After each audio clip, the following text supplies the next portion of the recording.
Hello everyone, my name is Angela Zabel. I am a teacher, coach, and medium. And today I wanted to talk about what happens when you have a reading.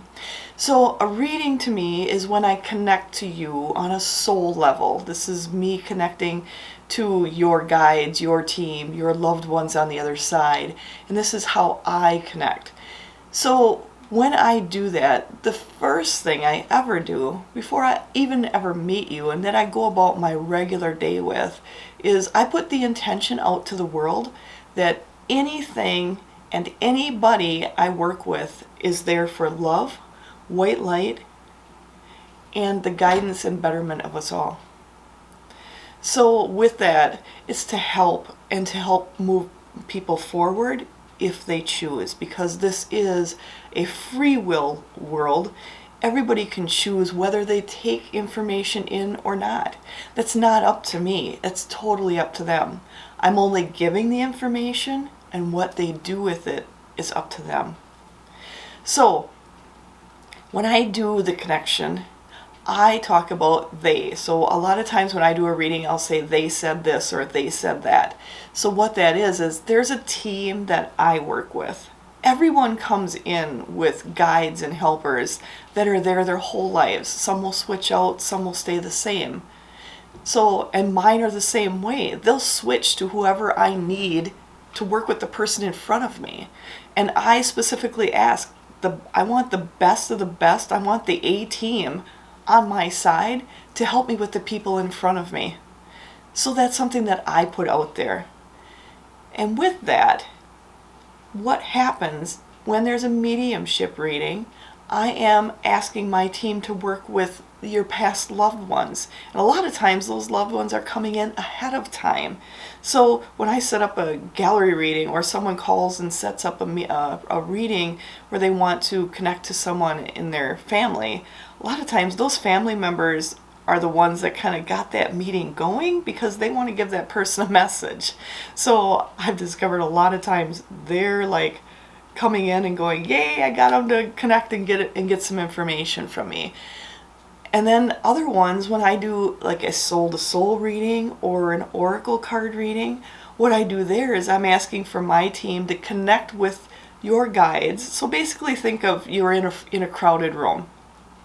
There's you and I having a conversation together, and then there's all of our friends and family members around us. So we're at this big party, right? And then you'll be talking, and then one of your family members or a friend will chime in and say, hey, remember about this? Or hey, what about this? And they'll kind of bring something into the conversation. That's basically what I'm doing. I'm just connecting to all of the other energies and souls that are all around us all the time. But a lot of us don't take that awareness don't bring it out to the forefront because we've been told we're here on our own, and is there life? Is there life after death? Is there this? So there's all these questions, and you've also been told so many times that you need someone to connect for you because you can't do it yourself. So yes, I'm going to go there. There's a lot of the religion aspects that say even touching an oracle card is bad, and you're going into those nasty places, and I don't even know what I can say on these channels anymore at this point, but this is going into the HELL places or working with the SATTAN people or aspects just by touching or dealing with or working with or even talking to someone who works in these realms. And I'm letting you know that these cards, all of these aspects, are all tools of the divine to give you messages in your everyday life to say, hey, we're here. We've been here the whole time. You just need to listen to us. You don't have to go to someone else to get that information. Trust in yourself. And this is where I love the information to come up, letting people know that you can connect on your own. I'll be here to facilitate, to help, but I'm also a teacher, to teach people how to do it on their own, to teach them to have that connection on their own. And for me, that's so gratifying and satisfying to see someone make those connections, to have that come through and see that they can do it anytime they want.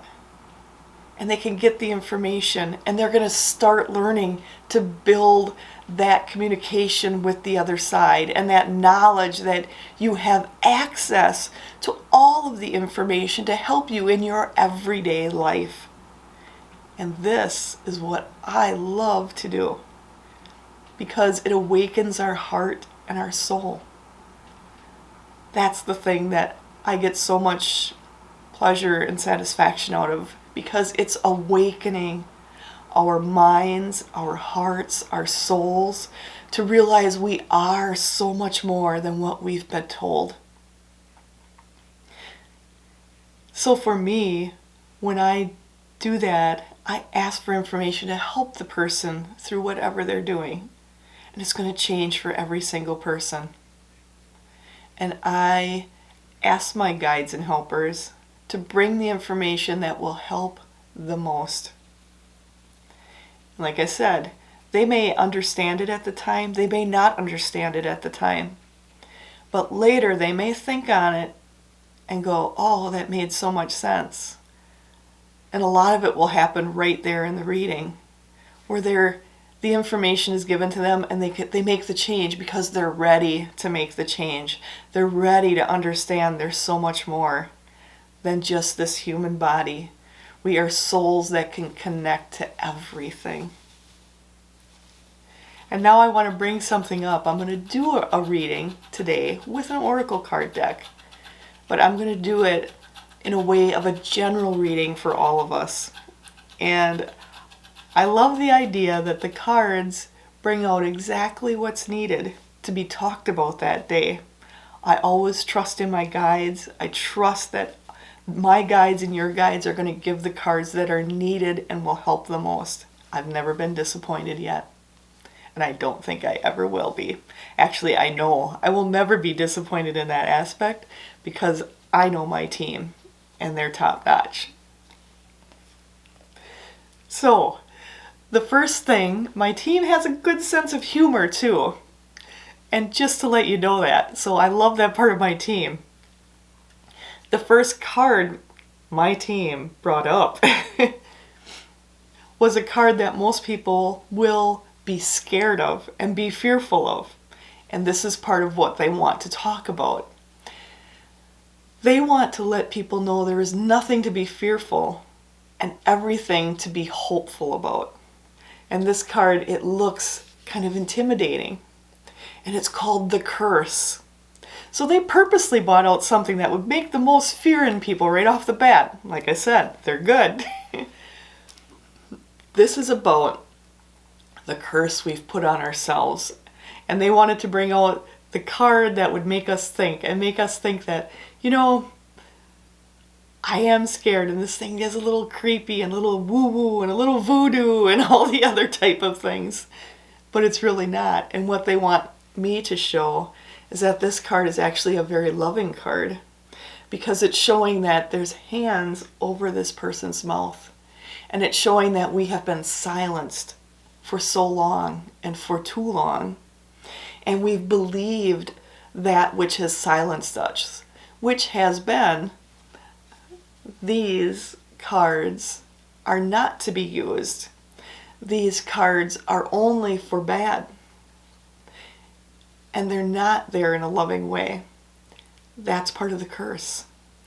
And they wanted the card that said the curse because they want you to know there is no curse. It's the curse we put on ourselves.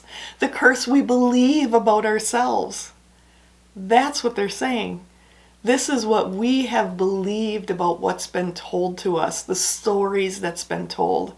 And this is knowing that you are the one with your hands in front of your face. And you need to move your hands past it to understand that was a story told to keep you under control, to keep you not searching for more. Because if you're fearful of it, you won't look into it. That's part of it. I also want to go to the numbers on this. The number 1 is new beginnings and new starts and having something new and moving yourself forward. This is recognizing that you can believe a new story. And the number 4 is about sometimes that hard work, believing everything needs to be hard. So a lot of times it's belief in, this is going to be hard work. I'm going to have my nose to the grindstone. I'm going to have to keep focused on everything and never give myself the pleasure. And I need to give to others and never give to myself because that's how things are supposed to be done. And in actuality, these two numbers together create a number 5. 5 is all about putting things in balance, letting go of things that you no longer believe, that are no longer applicable to you. And you can't move on by holding on to it. You have to let it go and fill it with something going, you know what? It isn't a curse. This is a blessing. A blessing because now I understand what I need to change. A blessing because now I understand what I can do to change my life. And then you bring everything back into balance. So think of a 5 as putting it on a balance scale. And the only way to bring that scale into balance, if it's out of balance, you have to take something off of it. So think of that. You have to leave something behind that doesn't serve you. And then the next card, and I don't know if I can get it really close or not. No, it doesn't.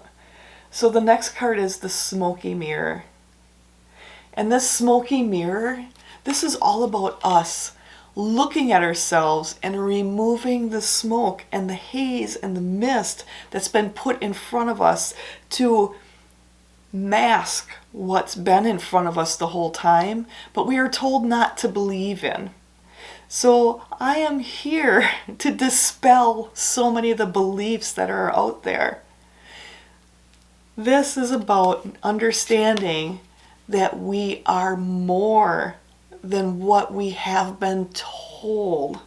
We need to realize that we can move through things so much quicker when we realize we are divine. We have the ability.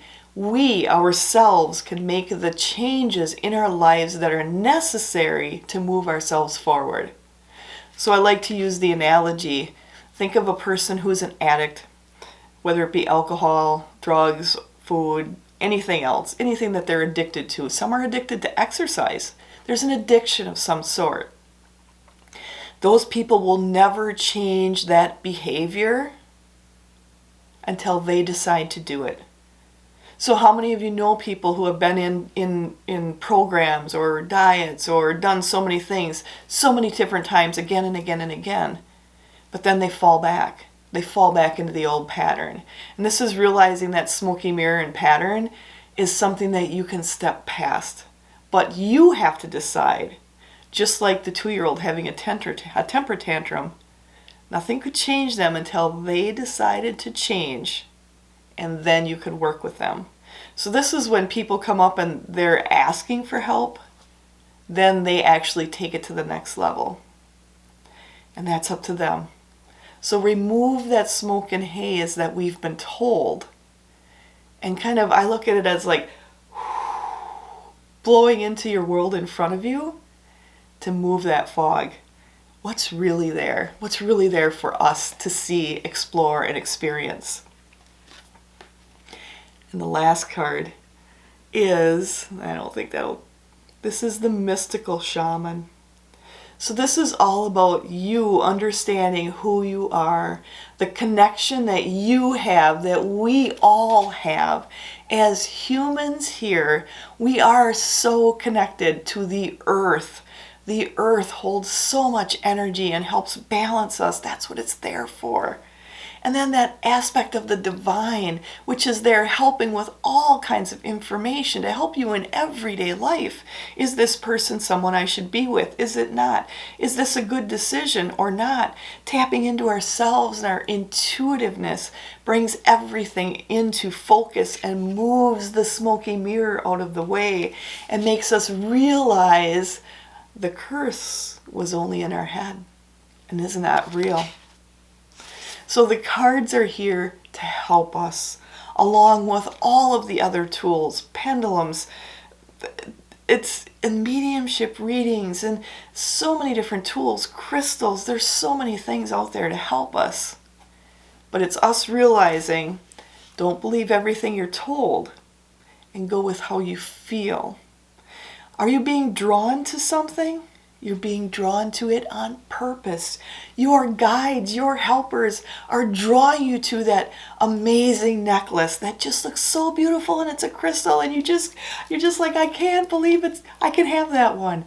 And you wear it all the time. You're drawn to that for a reason. And if you're drawn to, all of a sudden you hear something about a mediumship reading or an oracle card reading and you never even knew what it really was or what it entailed, that's your guides and your helpers pushing you, just giving those little gentle nudges. Investigate, check it out, because there's something there for you.